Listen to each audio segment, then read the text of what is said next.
Hi అందరికీ నమస్కారం. నేను మీ గీతా భగత్. బెంగాల్ టైగర్ ఎక్కడ విన్నా ఇదే మాట అండి, ఏ థియేటర్లో చూసినా ఇదే సినిమా అండి. బాబోయ్, ఇంత మంచి కలెక్షన్స్, ఇంత సక్సెస్ఫుల్ సినిమా. మరి ఈ సినిమాలో నటించింది మామూలు పర్సనా చెప్పండి? ఒక హ్యాండ్సమ్ పవర్ఫుల్ హీరో రవితేజ గారు, బ్యూటిఫుల్ హీరోయిన్స్ రాశి ఖన్నా అలాగే తమన్నా. మరి ఇంత సక్సెస్ఫుల్ సినిమాని డైరెక్ట్ చేసిన సంపత్ నంది గారు, బ్యూటిఫుల్ హీరోయిన్ తమన్నా ఈ బెంగాల్ టైగర్ గురించి బోలెడన్ని ముచ్చట్లు చెప్పడానికి మనతో ఉన్నారు. ఆలస్యం ఎందుకు, వీళ్ళతో మాట్లాడిద్దాం రండి.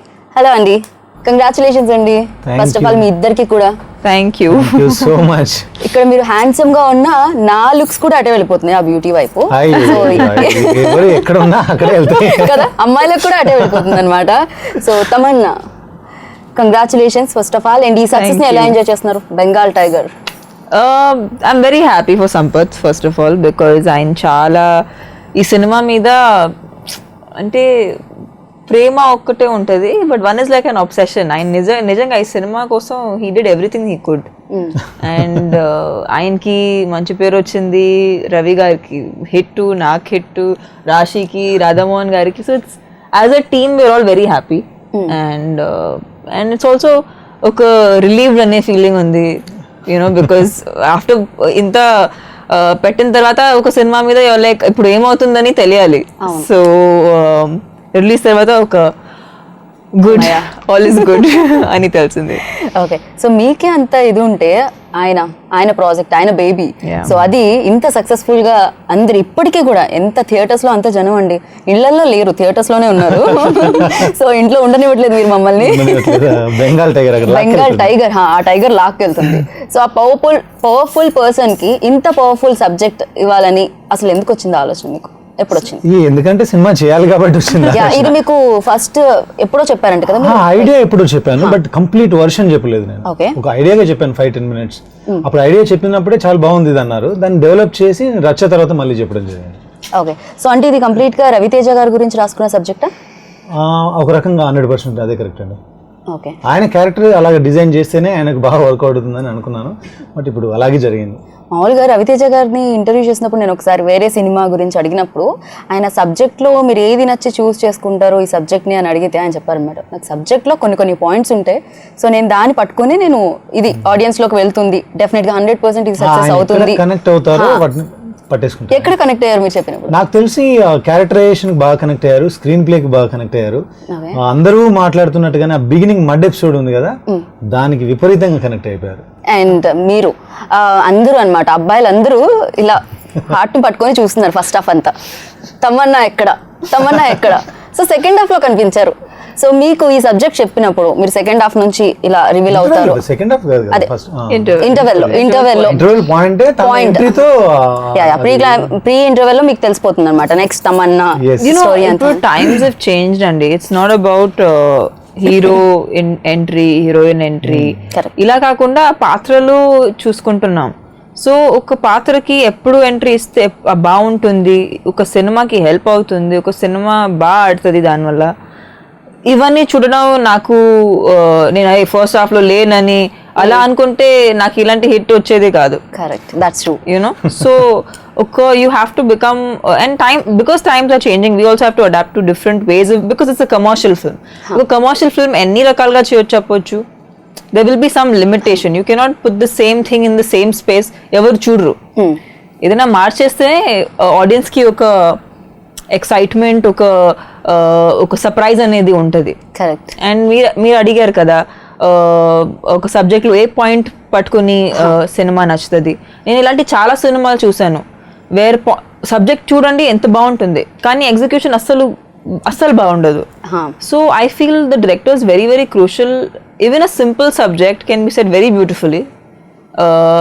ఒక చాలా మంచి సబ్జెక్ట్ కూడా అది బాగుండకపోవచ్చు, because it's not directed properly, it's not executed properly. So నాకు మాత్రం డెఫినెట్గా సంపత్ గారి సినిమా చేయటం వల్ల నాకు ఈ సినిమా మీద I wanted to do the film. And of course Ravi గారు, బికాస్ రవి గారితో career starting అప్పటి నుంచి నేను పని చేయలేదు, so I wanted to work with him. Okay, so definitely both of them were huge points for me to want to do the film. పైగా మీకు చాలా ఈజీ కూడా అయి ఉంటుంది, బికాస్ మీరు ఆల్రెడీ వర్క్ చేస్తున్నారు ఆయనతో రచ్చలో. Yeah, we have an amazing, I think we have an amazing comfort level which definitely helps. But ఇప్పుడు చూసిన వాళ్ళందరూ ఇంటర్వెల్ ఆ ట్విస్ట్ కానివ్వండి, అసలు ఒక యాక్షన్ సీక్వెన్స్ లేకుండా, ఒక రక్త చుక్క లేకుండా, అసలు ఏమీ జరగకుండా, ఒక అరుపులు షౌటింగ్స్ ఏం లేకుండా తమన్నా ఎంట్రీ అంత బాగా వర్కౌట్ అయిందంటే తన ఇమేజే హెల్ప్ అయిందని నేను అనుకుంటున్నాను. That's true. స్క్రిప్ట్ ప్రకారం కూడా అక్కడ మనం కొత్త అమ్మాయినో లేదంటే 1-2 సినిమాలు చేసిన హీరోయిన్ వేస్తుంటే అంత ఉండదు. అంతసేపు వెయిట్ చేస్తూ ఉంటారు. ఈవెన్ నాతో చాలా మంది క్రిటిక్స్ కూడా అన్నారు, ఎప్పుడు వస్తుంది తమన్నా, ఎప్పుడు వస్తుంది అంటే అలా ఎంట్రీ అయ్యేసరికి చాలా మందికి చాలా సర్ప్రైజింగ్ అనిపించింది. ఎస్, లక్కీ డీప్ లో ప్రైజ్ వస్తే ఎలా అనిపిస్తుందో ఫైనల్ గా వెయిట్ చేసి ఆ వెయిటింగ్ కి తగ్గ ఫలితం సూపర్ గా ఇంత బ్యూటిఫుల్ గా ఉందన్నమాట. అండ్ అంతేకాకుండా తమన్నా చాలా మంచి డాన్సర్, ఇది టాలీవుడ్ అందరికీ తెలుసు. అది రచ్చాలో మాకు ఆ సాంగ్ ఇప్పటికే అనమాట ఎవర్ గ్రీన్, అది వానా సాంగ్. దాంట్లో తమన్నాని చూస్తుంటే సీరియస్లీ అలా చూస్తూ ఉండిపోవాలనిపిస్తుంది.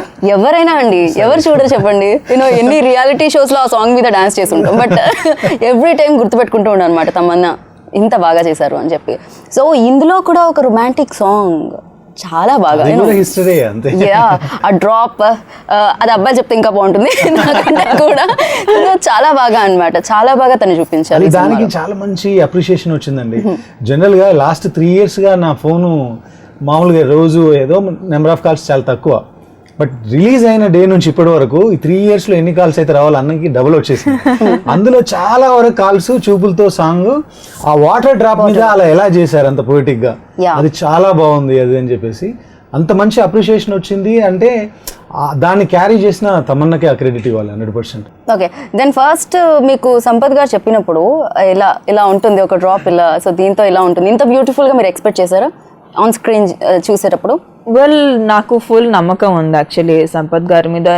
సినిమా సైన్ చేసే ముందు కూడా దట్ వెన్ ఎవర్ ఈ షోస్ ఇస్ యాక్ట్రెసెస్, నేను మాత్రం కాదు రాశిని కూడా, అంటే ఐ థింక్ రాశికి ఈ సినిమా చాలా ప్లస్ అయింది అనుకుంటున్నాను. బికాస్ ఒక అమ్మాయిని ఎలా కరెక్ట్ గా ప్రొజెక్ట్ చేయాలంటే I think Sampath garu he's proved himself commercially, be it Racha or be it Bengal Tiger. And నాకు మాత్రమే కాదు, డెఫినెట్ గా రాశికి కూడా చాలా బ్యూటిఫుల్ గా పోర్ట్రే చేశారు.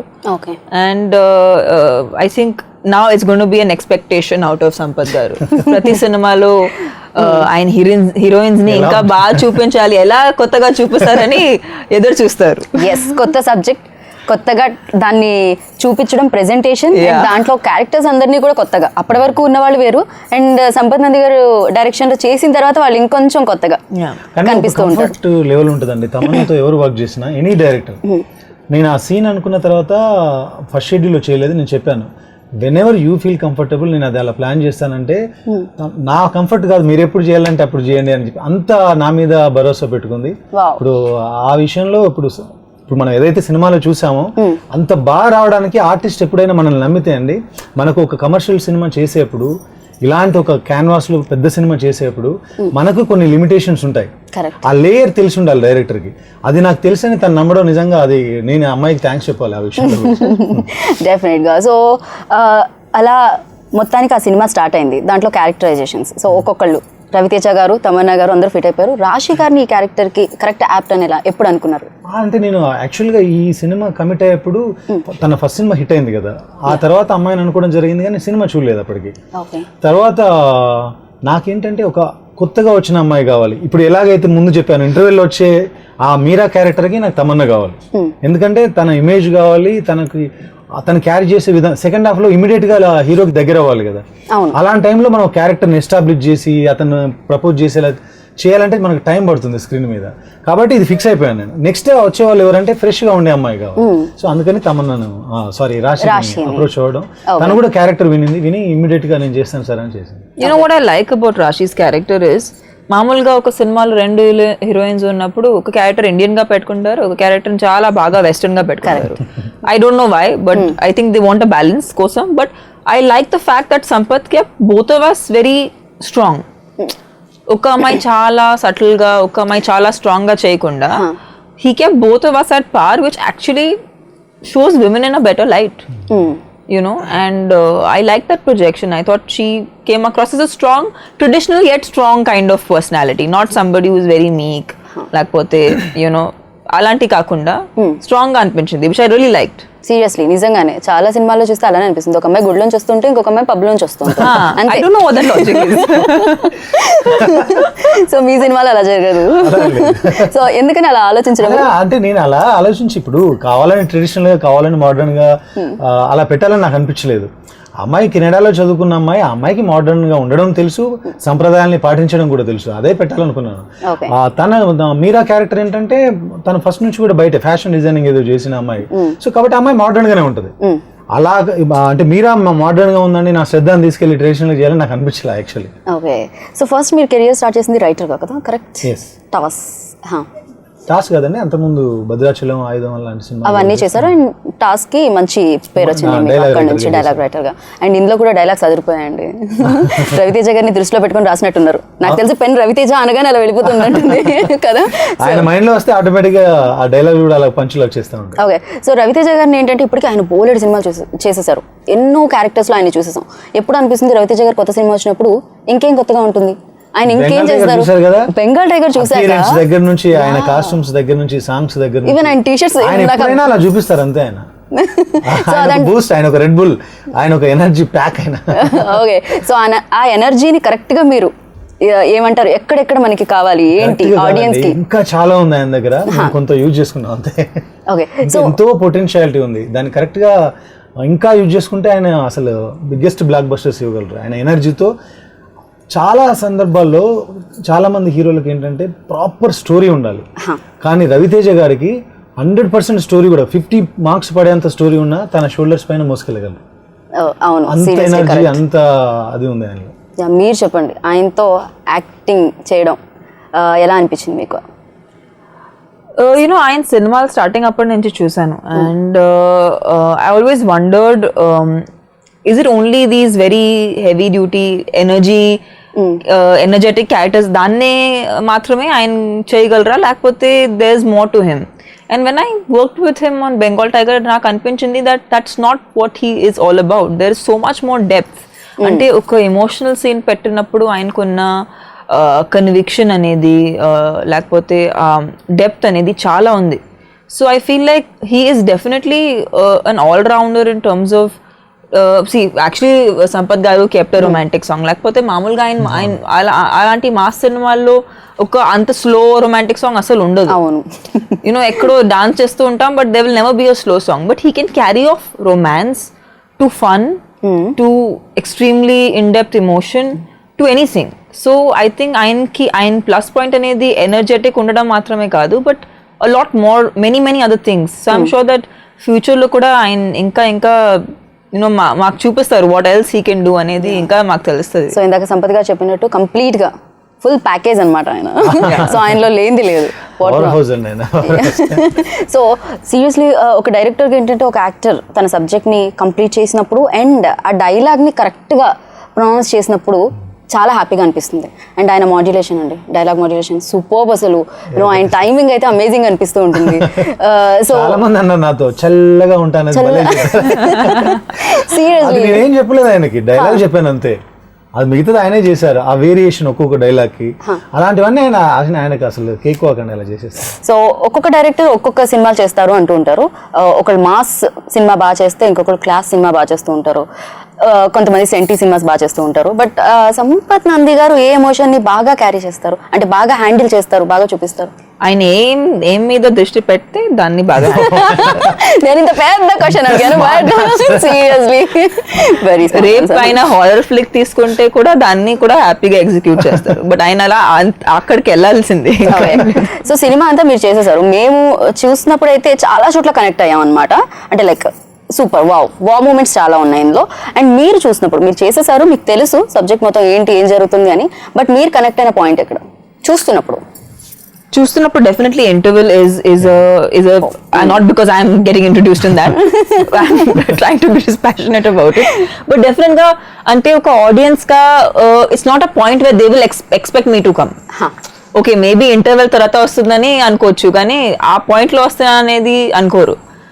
Because that there love is so convincing కి అప్పుడు అసలు డెఫినెట్ గా వాళ్ళకి పెళ్లి అయిపోతుందని నమ్మకంకి వచ్చేస్తారు. సో ఆ పాయింట్ లో ఆ మాట తిరగడం అనేది that I think for me is a high point. Seriously అది అడగాల్సిందే నిజంగా. అయితే ఇంజువల్ ఎవరు అనుకోమన్నమాట, ఇంకా అయిపోయింది నిశ్చితార్థం అయిపోయింది, ఇంకా ఇక్కడతో అయిపోయింది అనమాట. వాళ్ళు ఏంటి అసలు ఏం జరుగుతుంది, రాశికిచ్చి చేసేస్తున్నారు. జనరల్ గా తమన్నా పెద్ద హీరోయిన్ కదా, ఫ్లాష్ బ్యాక్ లో వస్తుందేమో అలాంటి అలానే అనుకుంటాం. కానీ ఏం జరిగిందంటే ఒక 5 minutes లైక్ రాశికిచ్చేసేస్తున్నారు, తమన్నా ఏం చేశారు, ఏమైంది అని అనిపించింది అనమాట. సో వెంటనే నేను నిన్ను కాదు ప్రేమించేది అక్కడ అని చెప్పేశారు. ఏంటండి ఇది, ఎందుకు అలా టెన్షన్ పెట్టారు మమ్మల్ని? చూసారా మీరు ఇన్ని క్వశ్చన్లు అడగాలనే అమ్మ యాంకర్ కి క్వశ్చన్స్ ఎక్కువ అనమాట. ఓకే, సో చెప్పండి ఆ పాయింట్ అక్కడే అని ఎందుకు అనుకున్నారు? అంటే రివీల్ చేసేస్తున్నారు మీరు. అంటే ఇప్పుడు అది ఇంటర్వెల్ పాయింట్ చేయాలని అలా అనుకుని చేసింది కదండి. ఇప్పుడు జనరల్ గా మనం సినిమా స్టోరీ రాసేప్పుడు కొన్ని ఎపిసోడ్స్ ఉంటాయి. తన జర్నీలో ఫస్ట్ ఒక మినిస్టర్ దగ్గరికి వెళ్తాడు, తర్వాత హోమ్ మినిస్టర్ దగ్గరికి వెళ్తాడు, తర్వాత సీఎం దగ్గరికి వెళ్ళాలి. అక్కడ వెళ్ళాలన్నప్పుడు అక్కడ ఆ బ్రేక్ పాయింట్ ఇంటర్వెల్ పాయింట్ అయింది తప్ప దాన్ని ప్రాపర్ గా ఇంటర్వెల్ చేయాలని చేయలేదు. ఆ బ్రేక్ పాయింట్ దగ్గర కాసేపు ఆపాము, అది ఇంటర్వెల్ అయింది. ఓకే, పైగా ఇదంతా రివైంజ్ స్టోరీ లాగా, లైక్ వాళ్ళ ఫాదర్ ని ఫాదర్ చంపేస్తే అదంతా జరుగుతుంది, అంత స్టోరీ అంతా రివీల్ చేసేస్తే నేను బాగోదు. కళాఖండం కాదు, కమర్షియల్ స్టోరీ, ప్రాపర్ గా ఒక రివెంజ్ స్టోరీనే దాన్ని ఎంత అందంగా చెప్పామనేది. సో మాకు ఎక్కడ కూడా రివెంజ్ స్టోరీ, అబ్బో రివెంజ్, ఇప్పుడు హీరో బయలుదేరారు, హీరోయిన్ వాళ్ళ ఫాదర్, ఇలా కాకుండా మొత్తం అంతా ఏదో డిఫరెంట్ గా ఎక్కడికో వెళ్తున్నాం మేము, అర్థం అవ్వట్లేదు అనమాట. దానికి ఆటోమేటిక్ గా కనెక్ట్ అయిపోతున్నాం అంతే. కనెక్ట్ అయిపోయి సర్ప్రైజ్ కొన్ని చోట్ల మనం కూడా ట్రావెల్ అవుతున్నాం అలా. సో సబ్జెక్ట్ తో పాటు మమ్మల్ని కూడా ట్రావెల్ చేశారు, అక్కడ వరకు తీసుకుని వెళ్ళారు. అండ్ క్యారెక్టరైజేషన్స్ చాలా బాగున్నాయి అనమాట, పర్ఫెక్ట్ గా. వీళ్ళ ఫాదర్ క్యారెక్టర్ కానీ, ఇరానీ గారు కానీ, రావు రమేష్ గారు కానీ పర్ఫెక్ట్ గా సెట్ అయ్యారు. అంటే మీరు స్టోరీ అంతా అనుకున్నాక ఈ కాస్టింగ్ అంతా అయిపోయాక వాళ్ళని కూడా వీళ్ళైతే వాళ్ళు ముందు క్యారెక్టరైజేషన్ రాసిన తర్వాతే మిగతా స్టోరీ రాసినప్పుడే రాసాం. ఓకే, రావు రమేష్ గారిది మాత్రం అది స్టోరీ అంతా అయిపోయిన తర్వాత ఆయనతో ఇంటరాక్ట్ అయిన తర్వాత చేంజ్ చేయడం జరిగింది. పుత్తూరు స్లాంగ్, ఆ చిత్తూరు స్లాంగ్ అది పెట్టడం. మీరు ఒక సబ్జెక్ట్ రాసేటప్పుడు అసలు మెయిన్ గా లైక్ ఈ తెలుగు ఇండస్ట్రీలో కొన్ని ఎలిమెంట్స్ కావాలి అంటూ ఉంటారు, లైక్ కమర్షియల్ సినిమా ఇది ఇలా, లేకపోతే ఇది ఇలా అని అంటూ ఉంటారు కదా. సో మీరు రాసేటప్పుడు ఏది మైండ్ లో వస్తూ ఉంటుంది మీకు జనరల్ గా? నేను రాసేటప్పుడు ఏదైనా ఇన్స్పైర్ అవుతాం, ఏదైనా ఇన్సిడెంట్ కావచ్చు, లేదంటే ఏదైనా బుక్ చదివినప్పుడు అందులో ఒక మంచి కంటెంట్ కావచ్చు, అది ఇన్స్పైర్ అయ్యి దాంతో చేసుకోవడం, లేదంటే పేపర్ లో ఏదైనా చదివినప్పుడు కావచ్చు. ఈ సబ్జెక్ట్ ఎక్కడి నుంచి వచ్చిందండి? ఈ చదువు మీరు లాస్ట్ టైం నేను ఒక ఇంటర్వ్యూలో చెప్పాను, బాలనగర్ లో ఒక క్లినికల్ ట్రయల్స్ గురించి ఒక న్యూస్ వచ్చింది న్యూస్ పేపర్లో. ఆర్టికల్ చదివినప్పుడు ఇంత ఇన్నోసెంట్ పీపుల్ మీద ఎలా చేస్తున్నారని అనిపించినప్పుడు దీన్ని ఒక ప్రాపర్ కమర్షియల్ గా మనం ఏదైనా చేయొచ్చా అనే ఆలోచన నుంచి పుట్టింది ఈ స్టోరీ. సో కంప్లీట్ గా సినిమా అయిపోయింది, సక్సెస్ అయిపోయింది. మొత్తం 4 days లో 16 crores కలెక్ట్ చేసింది. నైజాం లో 6 crores కలెక్ట్ చేసింది. 4 days లో 4 days లో నైజాం వరకు మాత్రమే 6 crores. సో అంటే ఓపెనింగ్సే ఇలా బిగ్, ఇంత పెద్ద ఓపెనింగ్స్. జనరల్ గా ఫస్ట్ రిలీజ్ అయిన ఫస్ట్ డే ఏమన్నారంటే 1 week లో అందరు సేఫ్ అవుతారని, బట్ మొన్న సండే తర్వాత ఏమంటున్నారంటే 6 days లో అందరు సేఫ్ అవుతారని. సో ఆ తర్వాత వచ్చేదంతా మా ప్రొడ్యూసర్ గారికి ప్రాఫిట్. డెఫినెట్ గా హిట్ అవుతుందని అనుకునే తీస్తారు ఎవరైనా కూడా, ఏ డైరెక్టర్ హిట్ అవ్వాలనే తీస్తారు, అందరూ అలానే తీస్తారు. బట్ ఇంత పెద్ద హిట్ అవుతుందని మీరు అనుకున్నారా? అది ఎవరు ఏది అనుకుంటే బాగా ఆడుతుంది, పాజిటివ్ గా ఉంటుందని అనుకుంటాం. తర్వాత కలెక్షన్స్ ని బట్టి మన సినిమా ఏ రేంజ్ అనేది మనకు అర్థం. సో మోహన్ గారు ఏం చేస్తున్నారు? బిజీగా ఉన్నారండి? ఏది కౌంటింగ్ అంతే కదండి. డెఫినెట్ గా ప్రొడ్యూసర్ అనగానే మేబీ ఇన్ని క్రోర్స్ కలెక్ట్ చేసేసింది కాబట్టి నెక్స్ట్ వీకెండ్ గా పనిలో ఉంటారు, నెక్స్ట్ వీక్ అంతా పనిలో ఉంటారు. సూపర్ అండి. సో మ్యూజిక్ విషయానికి వస్తే మీ ఫేవరెట్ సాంగ్? నాకైతే మీ రొమాంటిక్ సాంగ్ ఐ లైక్ ఆసియా ఖండల్. Okay, I think you should do like, now that the film is done well, you should do like a remix version of it. ఆసియా ఖండల్. Raashi's favourite is చూపులతో దీపాల. Okay, reverse opposite లో బాగుంది. ఆ song తను చేస్తే ఇంకొంచెం బెటర్ ఉంటదేమో నా ఫీలింగ్ అది. ఎందుకంటే ఇంకొంచెం మాస్టర్ కి డాన్స్ చేయించాలంటే రాశి వింటారు, తను ఆ సాంగ్ ఇంకా బాగా చేసేది కదా. ఓకే, అలా అంటున్నారా మీరు? వెల్, సో మీరు ఈ మ్యూజిక్ డైరెక్టర్ ని తీసుకోవాలని ఎందుకు అనుకున్నారు బీమ్స్ ని? ఈ మ్యూజిక్ డైరెక్టర్ ని తీసుకోవాలి. తను నాకు 10-12 years గా తెలుసు అండి. తను ఏ ట్యూన్ చేసినా నాకు వినిపించేవారు. నాకు కొన్ని ట్యూన్స్ నచ్చినవి. ఈ సినిమా కోసం చేసిందే కాలేదండి, ఒక 2-3 songs ఏమో చేశాం, కానీ మిగతా ఆల్రెడీ నాకు వినిపించిన నా మైండ్ లో ఉంది. అలాంటి ఉన్నప్పుడు రవి గారికి వినిపించాను నేను. వినిపిస్తే బాగున్నాయి కదా, మనం తనతోనే వెళ్దాం అన్నారు. అలా తీసుకోవడం జరిగింది. సో ఆయనకి ఇది చాలా పెద్ద బ్రేక్. సీరియస్లీ ఇప్పుడు ఇక ఇక నుంచి ఆయనకి మేబీ ఆయన కూడా ఒక బ్యాక్గ్రౌండ్ స్కోర్ వేసుకుంటున్నారేమో వెనకాల. That's true. ఎంజాయ్ చేస్తూ ఆ సక్సెస్ ని ఎంజాయ్ చేస్తూ ఆయన పాటలు ఆయన వింటూ ఉంటారు మీకంటే ఎక్కువ సార్లు ఈసారి. సో మీకు ఇందులో చేసినప్పుడు ఏ పాయింట్ దగ్గర మీకు బాగా అనిపించింది? ఏమైనా టఫ్ గా అనిపించిన సీన్ ఏదైనా ఉందా? తమన్నాకి టఫా? అంటే అది ఉండదు కాదు I have to say what happened. కానీ ఏదైనా టఫ్ గా చేశారా చెప్పండి. చెప్తా ఉండండి, నేను మీకు హ్యాపీగా చెప్తాను టఫ్ గా ఏమనిపించింది. నా ఇంట్రొడక్షన్ సాంగ్ చూసారా, అక్కడ రవి నన్ను ఫాలో అవుతున్నారు. ఓకే, ఆయన వచ్చి అండ్ నేను బాగా అలా ఇరిటేట్ అవ్వాలి, అలా ఎక్స్ప్రెషన్స్ ఇవ్వాలి, నాకు ఇష్టం లేదని అలా. బట్ ఆయనతో షార్ట్ ముందు నేను అంత మాట్లాడేసుకుంటున్నాను, నవ్వుతున్నాను, పడిపోతున్నాను. సో నాకు ఆ సాంగ్ మాత్రం నేను చాలా స్ట్రగుల్ అయ్యాను. బికాస్ ప్రతి షార్ట్ లో నేను అలా ఉండాలి. అండ్ యాక్చువల్లీ ఒక నిమిషం ముందు నేను చచ్చి పడిపోతున్నాను నవ్వి. So that is the most difficult song for me in this. Seriously డిఫికల్టే కదండి అది. అప్పటి వరకు అలా ఉండి వెంటనే మళ్ళీ ఎక్స్ప్రెషన్ చేంజ్ చేయాలంటే డెఫినెట్ గా, పైగా ఆయన కనిపిస్తూ ఉంటారు వెనకాల, ఇలా తిరిగి చూస్తే స్మైల్ వచ్చేస్తూ ఉంటుంది. దాన్ని కంట్రోల్ చేసుకోవడం నేను యాక్చువల్లీ సీరియస్లీ నిజంగా గ్రేట్ యాక్టర్స్. ఇప్పుడు ఇంతలాగా రవితేజ గారు వెనకాల ఉన్నా కూడా ఆవిడ అంత పర్ఫెక్ట్ గా ఎక్స్ప్రెషన్ ఇచ్చారంటే మాకు ఎక్కడ తెలియలేదు. సీరియస్లీ మీరు నిజంగానే కోపంగా ఉన్నారేమో ఆయనతో ఒక 4-5 రోజుల నుంచి అని అనిపిస్తుంది. But I was laughing my guts out with him. Which is your favorite scene? Favorite scene? I love the comedy track of he wants to become a hero. film లో and whatever conversations future star Siddhappa నాకు ఆయన character గానీ ఆయన ఆ sequence అన్ని and Ravi కున్న ఆయనతో interaction నాకు చాలా నచ్చింది. I think that was that mannerism worked out very well. అవును సీరియస్లీ. సో ఇందులో కామెడీ ట్రాక్ అంటే సపరేట్ గా కాకుండా దానిలోనే లీనమై ఉంటుంది అనమాట. ఎక్కడ ఏ ఎమోషన్ అయినా కూడా అంటే దీన్ని ఏదో సపరేట్ గా పెట్టాం ఈ సినిమా కోసం అన్నట్టు ఏముండదు. ఇప్పుడు సెపరేట్ గా ట్రై చేయనండి. నేను చేసిన 3 సినిమాల్లో కూడా రచ్చలో పెద్ద కామెడీ ఉండదు, ఎంటర్టైన్మెంట్ ఏముండదు. క్యారెక్టర్సే తమన్నా క్యారెక్టర్, చరణ్ గారి క్యారెక్టర్, ఈ క్యారెక్టర్స్ క్యారీ చేస్తూ ఉంటారు. ఇందులో కూడా నేను సపరేట్ గా చేయలేదు, ఆ చేసింది బాగా వర్కౌట్ అయింది. ఓకే, ఏదైతే స్టోరీ కోసం చేసామో అదే బాగా వర్కౌట్. ఒకసారి మనం ఏదైనా సబ్జెక్ట్ రాసినప్పుడు టక్టక రాసిస్తూ ఉంటారు, బాగుంటుంది. తర్వాత దాన్ని స్క్రీన్ మీద ప్రెజెంట్ చేయాలి అంటే అది మెయిన్ పాయింట్ అన్నమాట. అక్కడ కాస్త బట్ మీరు రాసుకున్నప్పుడు తర్వాత తీసేసిన తర్వాత మీరు చూసుకున్నప్పుడు ఏమనిపించింది? సో నాకైతే నాకు నచ్చిన సీక్వెన్స్ థియేటర్స్ కి ముందు అంటే ఎప్పుడైనా మూవీలోనే నాకు ఆ మడ్ సీక్వెన్స్ చాలా బాగా నచ్చింది. ఔటర్ రింగ్ రోడ్ అది చాలా బాగా వచ్చింది. ఆ యాక్షన్ సీక్వెన్స్ ఉంది కదా, ఫోర్ట్ గ్రాంట్లో చేసాం, సీఎం కి హీరోకి మధ్య జరిగే అవన్నీ విజువల్ గా చాలా బాగా నచ్చినాయి నాకు. ఇంకా రొమాంటిక్ దానికి సిచ్యువేషన్ లోకి వస్తే ఆ వాటర్ డ్రాప్ ది చాలా బాగా నచ్చింది తమన్నా. సో ఎక్కడికి వెళ్ళా మనం వాటర్ డ్రాప్ దగ్గర ఉండిపోతున్నాం అనమాట. సీరియస్ అది గుర్తు పెట్టుకుంటే అది గుర్తొస్తూ ఉంటే ఆ వాటర్ ఇక్కడ వచ్చేసి మంజీర ఎండిపోయింది మొత్తం టోటల్ గా. నిజంగా ఆ వాటర్ డ్రాప్ ఐడియా బాగా వచ్చిందండి మీకైతే. ఎక్కడి నుంచి వచ్చింది?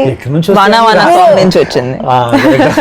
వానా సాంగ్ అక్కడ చేసి ఇక్కడ పెట్టలేం కదా, అందుకే వాటర్ నైనా వాడదామని. సో మీరు ఏదైనా వాటర్ ని వాడాలన్నమాట మొత్తానికి. ఇలా వాడుతున్నారు కాబట్టి వాటర్ అయిపోయాయి ఇప్పుడు. ఇందాక కాదు, ఇప్పుడు వాటర్ అయిపోయాయి. సో ఒక సక్సెస్ కి అన్ని కూడా మంచి విషయాలే కారణం అవుతూ ఉంటాయి. ఆటోమేటిక్ గా అలా ప్రకృతి కూడా అనుకూలించేస్తుంది అనమాట సక్సెస్ రావాలి అంటే. సో అలా మీకు క్లైమాక్స్ మడ్ ఫైట్ చేసేప్పుడు మాకు మొత్తం బురద పొలాలు మీరు చూస్తున్నట్టు కనుచూపు మేర బురద పొలాలు మాకు అంత వెట్టిగా కావాలి. మేము నైట్ అంటే డేలో షూటింగ్ చేసే టైంలో రెయిన్ వచ్చేది కాదు, ప్యాకప్ అయిన తర్వాత వర్షం వచ్చేది. అలా వరుసగా 4 days జరిగింది. ఈవెన్ రవితేజ గారు అన్నారు, ఎవరికి స్టూడియో మన యూనిట్ లో ప్రొడ్యూసర్ గారి స్టూడియా, డైరెక్టర్ గారి స్టూడియా అని రోజు అన్నారు. అలా కొన్నిసార్లు మనకు నేచర్ కూడా హెల్ప్ చేస్తుంది. సరే, వర్షం మీకు ఎక్కడైనా అనుకూలిస్తుంది. వర్షం ఎక్కడైనా వానా సాంగ్ లో అనుకూలించింది, పెద్ద సక్సెస్ అయిపోయింది. సో ఇలా కూడా వర్షం మీకు అనుకూలించింది. అలా ఒక వర్షంలో డ్రాప్ కూడా అనుకూలించింది ఈ సాంగ్ లో. సంపత్ గారిలో ఉన్న ఒక బెస్ట్ థింగ్ చెప్పండి. Best thing is that he is very understanding. Okay, and he never loses his temper. అంటే చాలా కష్టమైన పాయింట్స్ ఉంటాయి ఎప్పుడైనా సినిమా తీసేటప్పుడు ఎవరికైనా, ఎస్పెషల్లీ డైరెక్టర్, బికాజ్ చాలా బాధ్యత ఉంటుంది. ఫుల్ బాధ్యత యాక్చువల్లీ ఆయన షోల్డర్స్ మీద ఉంటాయి. But I think he's always very calm, cool, is always smiling. That makes the entire unit work better. అందరూ టుగెదర్ ఫీల్ అవుతారు, అందరూ ఇంకా హార్డ్ వర్క్ పెడతారు అనేది నా ఆలోచన. ఓకే, బాగా మిమ్మల్ని ఇబ్బంది పెట్టింది ఎప్పుడైనా సీన్స్ లో ఎప్పుడు shots లేదు లో? యాక్చువల్లీ ఎప్పుడూ లేదు. ఆల్వేస్ బిన్ ఇన్ఫాక్ట్ నాకు ఆయనతో కాస్ట్యూమ్స్ అవన్నీ డిస్కస్ చేయటం అనేది నాకు చాలా ఇష్టం because he somebody who really takes a lot of interest. అప్పుడప్పుడు you have to really follow up with people because they don't respond.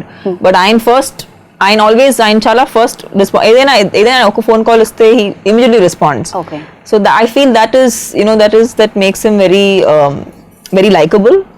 And there's nothing that I don't really like about him. So okay, so 2 films work చేశారు, ఇంకా hat trick ఎప్పుడు కొడుతున్నారు ఇద్దరు కలిసి? ఇద్దరు ఆయన్ని combination అడగాలి లో? ఆయన సినిమా వెరీ ఎప్పుడు వెరీ వెరీ సూన్. మీరు హ్యాట్రిక్ అందేసుకున్నారు, బట్ అదే కాంబినేషన్ కాంబినేషన్ హ్యాట్రిక్ కూడా తొందరలోనే వస్తుంది. తొందరలోనే వస్తుంది. Yes. ఓ మేము ఎక్స్పెక్ట్ చేస్తున్నాం అనమాట, అండ్ అలాగే మేము ఎదురు చూస్తున్నాము. Well, so Bengal tiger already నేను వాచ్ చేసేసాను, నాకు అంతా తెలుసు. ఒకవేళ ఇంకా చూడని వాళ్ళు ఎవరైనా ఉంటే, అలానే బెంగాల్ టైగర్ అండ్ టైటిల్ ఎందుకు పెట్టారండి దీనికి? మీరు సినిమా చూసారా? సినిమా చూసాను. ఎందుకు అడిగారు ఈ క్వశ్చన్? అంటే తెలియని వాళ్ళకి అందుకే అంటున్నాను. వాళ్ళకి తెలియని వాళ్ళు సినిమా చూసి తెలుసుకుంటారు. అది చెప్పట్లేదు మీరు. హీరో సినిమా తన క్యారెక్టరైజేషన్ కి సంబంధించిన టైటిల్ తప్పకుండా సినిమా చూస్తే వాళ్ళు ఎందుకు పెట్టారో వాళ్ళ క్లారిటీకి అర్థం అవుతుంది. ఎస్, సో ఈ ఆన్సర్ నేను ఎక్స్పెక్ట్ చేస్తున్నాను అనమాట. సో ఇంకా థియేటర్స్ కి వెళ్ళి చూడని వాళ్ళకి ఏం చెప్తారు మీ మాటలు? ఇంకా థియేటర్కి వెళ్ళి బెంగాల్ టైగర్ చూడని వాళ్ళందరికీ నేను ఒకటే చెప్పదలుచుకున్నానండి, Bengal Tiger complete family entertainer. Ravi Teja గారి మార్క్స్ సినిమా డెఫినెట్గా మీరు అందరూ వెళ్ళండి. కంప్లీట్ ఒక ప్యాకేజీ సినిమా. తమన్నా, రాశి ఖన్నా, గ్లామర్, క్యారెక్టరైజేషన్స్, ఎంటర్టైన్మెంట్ అన్నీ మిమ్మల్ని అద్భుతమైన ఒక ఫీలింగ్కి అడ్జేస్తాయి. మీరు తప్పకుండా ఎంజాయ్ చేస్తారు. Complete family entertainer. చూడని వాళ్ళు చూడండి, చూసిన వారు ఇంకొకసారి చూడండి. Wow, super. చూసారు కదండి, ఇదండి ఇవాళ బెంగాల్ టైగర్ గురించి డైరెక్టర్ సంపత్ నంది గారు, హీరోయిన్ తమన్నా గారు చెప్పిన బోలెడన్ని విశేషాలు విన్నారు కదా. ఇంకా బెంగాల్ టైగర్ మీరు చూడలేదా? వెంటనే వెళ్ళండి, ఈ సినిమాని ఇంకా పెద్ద సక్సెస్ చేసేసేయండి. Thank you so much. This is Geetha Bhagat signing off. Take care, bye. Please subscribe. Please do subscribe. Please subscribe. Please subscribe. Please subscribe to our YouTube channel.